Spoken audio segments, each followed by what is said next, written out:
express. I like that, and I also like to interpret. How I hate to see you like this.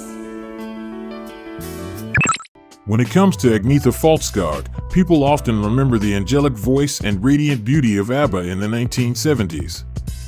However, behind that perfect image is a scandalous love affair that not only shook Sweden but also shocked Hollywood. The behind-the-scenes story, hidden for 30 years, is now gradually revealed, breaking the image that the public once cherished. Will these secrets change the way we perceive Agnetha? Let's explore this surprising story in this video. Don't forget to like and subscribe to motivate us.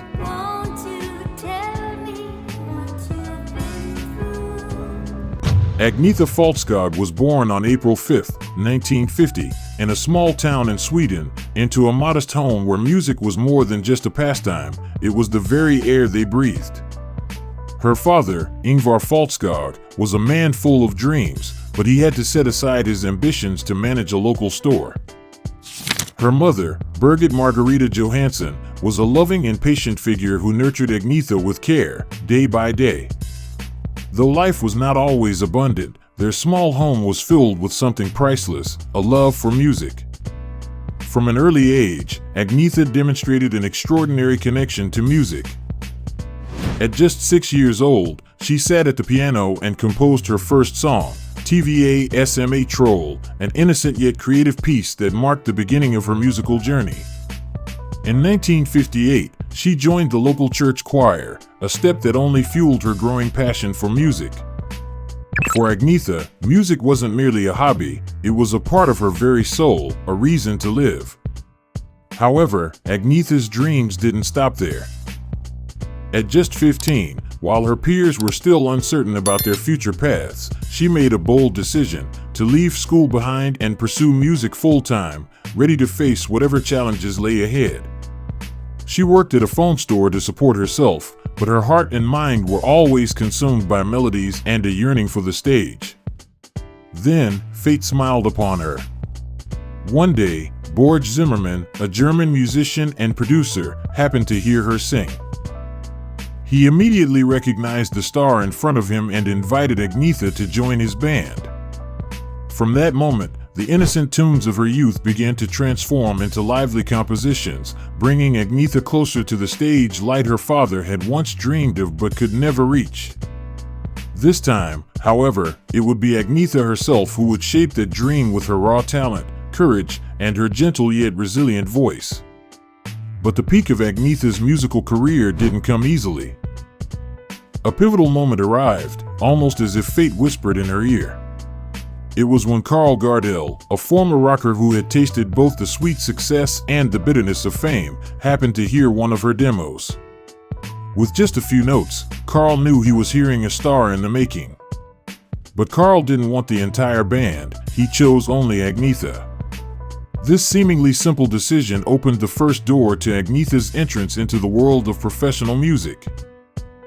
In 1967, at the tender age of 17, Agnetha Fältskog burst onto the Swedish music scene with her debut hit Jägersaker, I've Fallen in Love.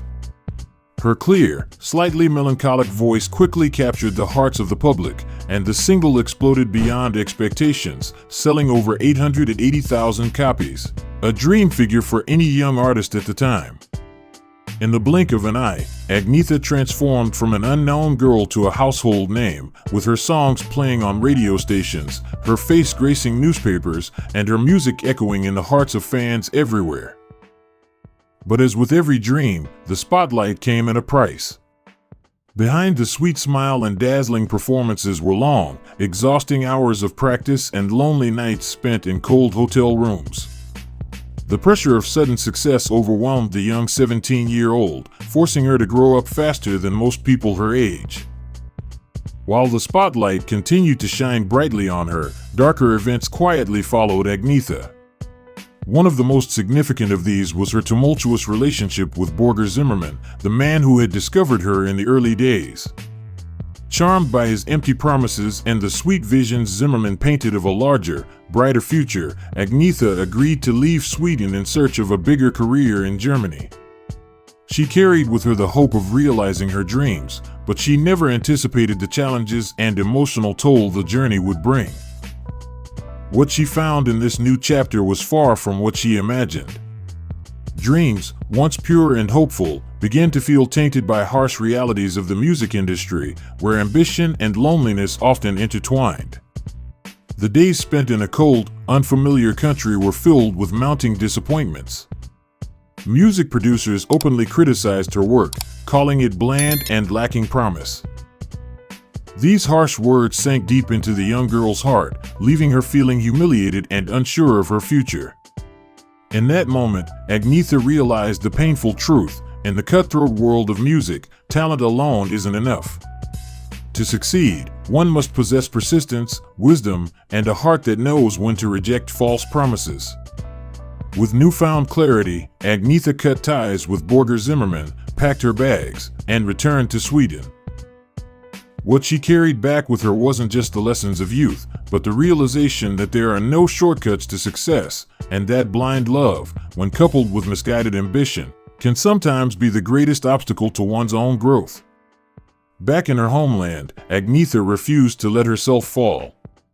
She threw herself into her work with renewed determination, writing her own songs, producing her own music, and gradually reclaiming her place in the hearts of the Swedish public. This marked the beginning of a new chapter for Agnetha Fältskog, one that would soon lead her to stardom, but more importantly, a path that she would walk on her own terms. It was during this period of rebuilding that fate knocked on Agnetha Fältskog's door once again. She met Björn Ulvaeus, the musician who had already gained fame with the Hootenanny Singers. This meeting wasn't just a spark for new music, it was the beginning of a silent, yet profound harmony that formed between their hearts. Their love blossomed quickly, like the gentle, yet intense rhythm of a love song. In 1971, Agnetha and Björn were married with the blessings of the Swedish music community, but their union wasn't simply the marriage of two artists. It became the very foundation for a revolution in global music. Along with Benny Andersson, the musical genius and co-composer, and Annie-Frid Lyngstad, the powerful singer with a warm voice, they formed ABBA in 1972. At that time, ABBA was still an unknown group, just four young dreamers with hearts full of passion and songs brimming with ambition. However, with their finely crafted melodies, polished performances, and, most importantly, the magical harmony between Agnetha's bright and crystal-clear voice, like the first light of dawn, and Annie-Frid's rich, deep tones, like the peaceful evening, they gradually began to win the hearts of audiences across Europe. Then, in 1974, their stunning victory at the Eurovision Song Contest with Waterloo announced their name to the world. From that moment on, songs like Dancing Queen, Mamma Mia, and Take a Chance on Me became shining stars in the sky of their incredible career. ABBA, a small band from Sweden with nothing but pure talent and boundless passion, had become an irreplaceable icon in global pop culture. But as the spotlight on ABBA began to fade, and the cheers of millions of fans slowly quieted, Agnetha Fältskog found herself alone in a world that had once been filled with adoration. From the dazzling heights of success, she fell into a deep, silent solitude, one that no song could fully express. Her divorce from Björn was not only the end of a love story, but also the disintegration of an identity that had been carefully built over nearly a decade. While ABBA's golden years had firmly etched Agnetha's name in the annals of music history, the media relentlessly placed the blame for the band's breakup on her shoulders. Each headline, every rumor felt like a sharp knife, digging deeper into her already fragile heart. Depression, isolation, and the constant fear of public scrutiny became her unwelcome companions throughout the 1980s. Yet, Agnetha continued to try, persistently but quietly. Her albums Agnetha Fältskog, 1983, and Eyes of a Woman, 1985, showcased a resilient Agnetha, her sweet voice still captivating the world, unchanged by the passing years. But while the lyrics remained beautiful and her voice as bright as ever, the world had changed. People no longer yearned for the bittersweet ballads from a woman whose heart had once been broken. Instead, they demanded a new image, one that was brighter, louder, and more reckless, qualities Agnetha, with her gentle nature and rich inner world, could neither embody nor wish to embody. Trapped between the pressures of the changing music industry and her own desires, Agnetha found herself at a crossroads, searching for a new way to share her voice with the world. Amid the vast shadow cast by ABBA's legacy and the relentless expectations that came with it, Agnetha Fältskog quietly stepped away from the stage, like a shooting star, brilliant yet filled with the weight of unspoken regret. But deep within her, the love for music never truly extinguished.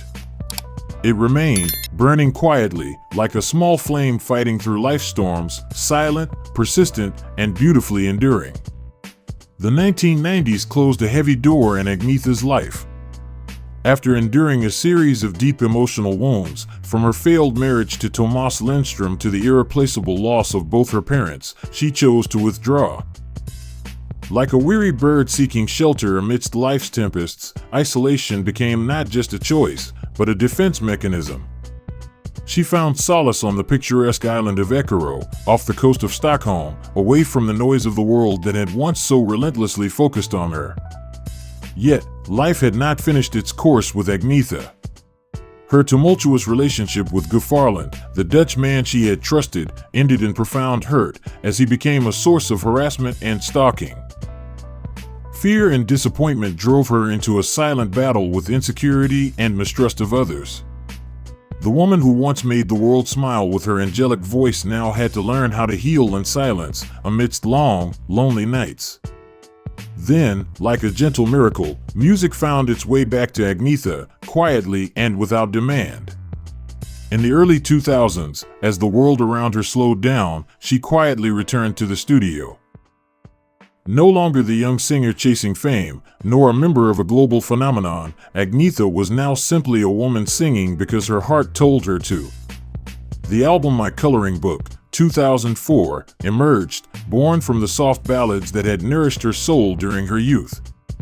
It wasn't an attempt to recapture past glory, but a heartfelt whisper to the past, to the melodies that had once been her refuge. While the songs didn't push her back to the top of the charts, they resonated deeply with those who had adored her in the past. They understood that sometimes the greatest success lies not in the applause of the world, but in the peace found within oneself. Then, in 2021, a miracle happened.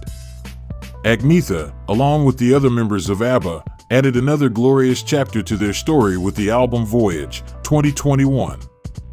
This unexpected return stunned critics and fans alike, quietly yet proudly proclaiming, "True music never grows old, and hearts once bound by passion will never drift apart." For Agnetha, Voyage was more than just an album.